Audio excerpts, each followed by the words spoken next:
AISF SFI దేశ వ్యతిరేక సంస్థలు చైనా యుద్ధ సమయంలో భారత్కి వ్యతిరేకంగా చైనాకు మద్దతు ఇచ్చిన సంస్థ. 1962లో జరిగిన భారత చైనా యుద్ధం భారత చరిత్రలోనే కాకుండా దేశ భద్రతను దృష్టిలో ఉంచుకొని చైనాకు మద్దతు ఇస్తున్నారు అని భారత ప్రభుత్వం కమ్యూనిస్టు పార్టీ నాయకులపై ఉక్కుపాదం మోపింది. అప్పటి భారత ప్రభుత్వం డిఫెన్స్ ఆఫ్ ఇండియా రూల్స్ కింద దేశవ్యాప్తంగా వందలాది మంది కమ్యూనిస్ట్ నాయకులను అరెస్ట్ చేసి జైళ్లలో పెట్టింది. హరికిషన్ సింగ్, సుర్జిత్, జ్యోతి బసు, ఏకే గోపాలన్ వంటి వారు యవ్వనంలో ఏఐఎస్ఎఫ్ వేదికగా విద్యార్థి ఉద్యమాల్లో చురుగ్గా పాల్గొని కమ్యూనిస్టు భావజాలాన్ని పుణికిపుచ్చుకున్నారు.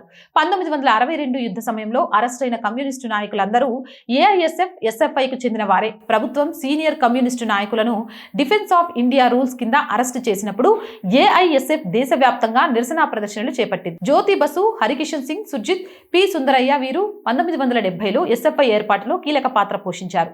1962లో జరిగిన భారత్ చైనా యుద్ధ సమయంలో అఖిల భారతీయ విద్యార్థి పరిషత్ కీలక పాత్ర పోషించింది.